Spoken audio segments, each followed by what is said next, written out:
दर्शकों, आप देख रहे हैं दैनिक जोहार, निष्पक्ष विचार, निडर आवाज। आज की खास रिपोर्ट। महीनों के आंदोलन के बाद 1932 खतियान लागू करना सरकार की सराहनीय निर्णय। रिजवान क्रांतिकारी। झारखंड सरकार द्वारा 1932 खतियान लागू किए जाने के बाद पूरे प्रदेश में मूलवासियों व आदिवासियों में खुशी की लहर है। सभी सरकार के इस निर्णय से खुश हैं और झारखंड सरकार को शुभकामनाएं व बधाई भी दे रहे हैं। इसी क्रम में मोहलीडीह पंचायत के युवाओं ने रिजवान क्रांतिकारी के नेतृत्व में प्रेस वार्ता कर झारखंड सरकार को बधाई दी एवं खुशी व्यक्त करते हुए युवाओं ने एक दूसरे को मिठाई खिलाई। साथ ही मौलाना अबुल कलाम चौक के समीप पटाखे भी फोड़े। रिजवान क्रांतिकारी ने झारखंड सरकार के इस निर्णय को सराहनीय बताया एवं उन्होंने कहा कि सरकार ने झारखंडियों की भावना को समझा एवं कई महीनों से चल रहे आंदोलन के बाद 1932 का खतियान लागू होना सभी झारखंडियों की मेहनत का फल है। आइए जानते हैं कि दैनिक जोहार से बात करते हुए रिजवान क्रांतिकारी ने विशेष रूप से क्या कुछ कहा। जैसा कि देख रहे हैं, आज हमारे बीच हैं रिजवान क्रांतिकारी, जो सोशल मीडिया में काफ़ी पॉपुलर भी हैं। और जैसा कि झारखंड सरकार 1932 और ओबीसी आरक्षण लागू कर दी है और जिसको लेकर पूरे झारखंड में खुशी की लहर है। रिजवान जी, हमारे चैनल में आपका बहुत बहुत स्वागत है। आप लोगों का बहुत बहुत वर्तमान में झारखंड सरकार द्वारा 1932 खतियान लागू कर दिया गया है, ओबीसी आरक्षण भी लागू कर दिया गया है, तो इस पर आप लोगों का क्या विचार है? क्योंकि आप लोग शुरू से ही इस पर काफ़ी सक्रिय रहे हैं आंदोलन को लेकर और पूरे झारखंड में लगभग प्रदेश का आपने भ्रमण भी किया है, आपके सहयोगी लोगों के साथ मिलजुल कर लोगों का भी साथ रहा, तो इस पर आपका क्या कहना? सबसे पहले तो सरकार हेमंत सोरेन जी का मैं आभार व्यक्त करता हूं, उनका हृदय से धन्यवाद देना चाहेंगे कि उन्होंने झारखंड के झारखंडी जनमानस के जनभावनाओं का कदर किया, जनभावनाओं की नियत को समझा और उनके तकलीफ को समझते हुए उन्होंने आज जो पारित किया है ये सराहनीय है। मैं अपनी ओर से बधाई देना चाहूँगा उनके सहयोगी मंत्रियों का भी और विशेषकर हेमंत सोरेन जी का, जिन्होंने पूरे राज्य में इतने बड़े आंदोलन जो चला, करीबन 7 महीने से जो आंदोलन युवाओं ने और महिलाओं ने किया, उनको समझने का इन्होंने एक प्रयास किया है।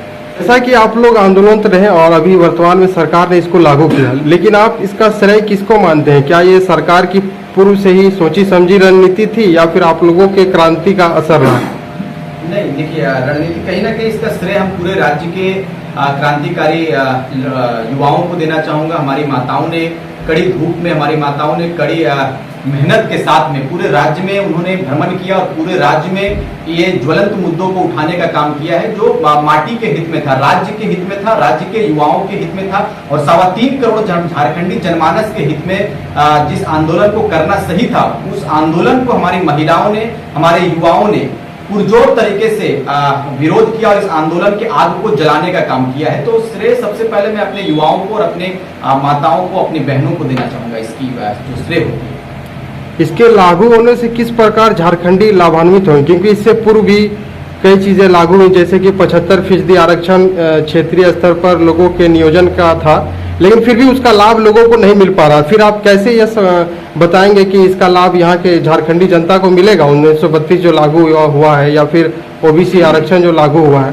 देखो, ऐसा है कि कहीं ना कहीं हर स्टेट का अपना एक पहचान होता है। कहीं ना कहीं आप देखे होंगे कि राज्य का जो विभाजन हुआ था, जिस उद्देश्य के तहत राज्य का विभाजन हुआ कि राज्य की क्या पहचान है, हमारा पहचान 1932 खतियान, चूंकि लास्ट सर्वे 65 और 64 के करीब में पूर्वी कोल्हान क्षेत्र में 64 के 65 के बीच में हुआ था, एग्जैक्ट मुझे मालूम नहीं है, लेकिन सर्वे सेटलमेंट 32 को मान्य माना जाता था। तो 32 के तहत राज्यवासियों की पहचान छुपी है, राज्यवासी का आइडेंटिफिकेशन है, राज्यवासी वो निर्धारित करता है कि यहाँ के खतियानधारी हैं। और रही बात कि आपने कहा कि किस रूप में यहाँ के लोगों को, यहाँ के युवाओं को रोजगार मिलेगा, किस रूप में उनको लाभ मिलेगा, तो सबसे पहले मैं बताना चाहूंगा कि बाहरी लोग जो हमारे 71 में आप देखे होंगे कि नेशनलाइजेशन हुआ था 71 में, उस बीच में काफी बिहार से और यूपी से बहुत सारे ऐसे लोग थे जो भारत में प्रवासी के रूप में आए, झारखंड में आए, काम के बहाने आए और यहाँ पर उन्होंने अपना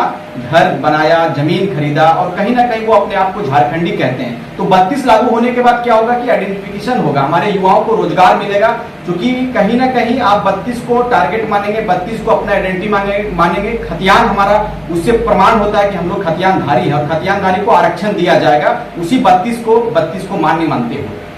चूंकि झारखंडी भाषा संघर्ष समिति इसी को लेकर संघर्ष कर रही थी और आप भी उनमें से एक हैं, तो जैसा कहा कि जयराम महतो राजनीति में नहीं आएंगे ये लागू हो जाने पे, तो फिर आप लोगों पर आगे की क्या रणनीति रहेगी? क्या आप सबसे पहले पत्रकार महोदय आपको बताना चाहेंगे कि हम लोग नेता नहीं है।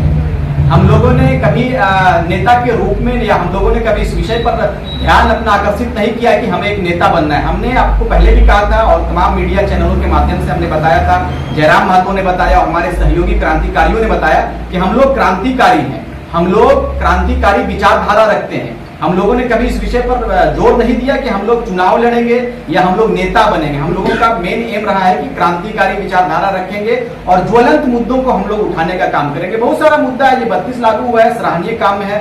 मुख्यमंत्री को मैं अपनी ओर से धन्यवाद भी हम लोग देंगे कि ये उन्होंने राज्य हित में बड़ा फैसला लिया है, बड़ा खुशी की बात है, बड़ी खुशी की बात है। तो कहीं ना कहीं आप देखेंगे विस्थापन का मामला है, कहीं ना कहीं विस्थापित लोग हो गए। तो बहुत सारे मुद्दे हैं जिनको हम लोग एक एक करके उठाने का काम करेंगे। बहुत सारी जमीनें पड़ी हुई है, बीसीसीएल में देखे होंगे आपके एक्वायर करके बीसीसीएल कंपनी ने रखा है, लेकिन उस पर किसी प्रकार का काम नहीं हो रहा है। तो बहुत सारे मुद्दे हैं, हम लोग मुद्दे को उठाने का काम करेंगे। कि क्रांतिकारी मुद्दे के बात को उठाता है, झारखंडी जनमानस के आवाज बनकर हम लोग उभरने का काम करेंगे, उनका आवाज बनने का हम लोग काम करेंगे। इसके लागू होने पर आप जनता से क्या अपील करना चाहेंगे और सरकार से क्या कहना चाहेंगे? सरकार से कहना चाहेंगे कि राज्य हित में चूंकि जिस उम्मीद के तहत हमारे झारखंडियों ने हेमंत सरकार को चुना है, सरकार को जिस उद्देश्य के तहत चुना, जिस आशाओं के साथ, जिस आकांक्षाओं के साथ में हेमंत सोरेन जी उस आकांक्षाओं के अनुकूल उतरे और झारखंडी हित में निर्णय लें और इससे बेहतर निर्णय और अगर झारखंड हित में हो तो आप ले सकते हैं और हमारे युवाओं के पलायन को श्रीमान रोकने का काम करें। क्योंकि पलायन की स्थिति बहुत आप देखे होंगे कि बहुत स्थिति खराब है। हमारे युवा अक्सर देखे होंगे आपकी हमारे पड़ोसी राज्यों में चले जाते हैं, कोई देश छोड़कर चला जाता है 2 जून रोटी के लिए। तो उम्मीद करते हैं कि हेमंत सोरेन जी का अगला कदम पलायन पे होगा और हमारे स्थानीय लोगों को यहाँ पर रोजगार मिलेगा।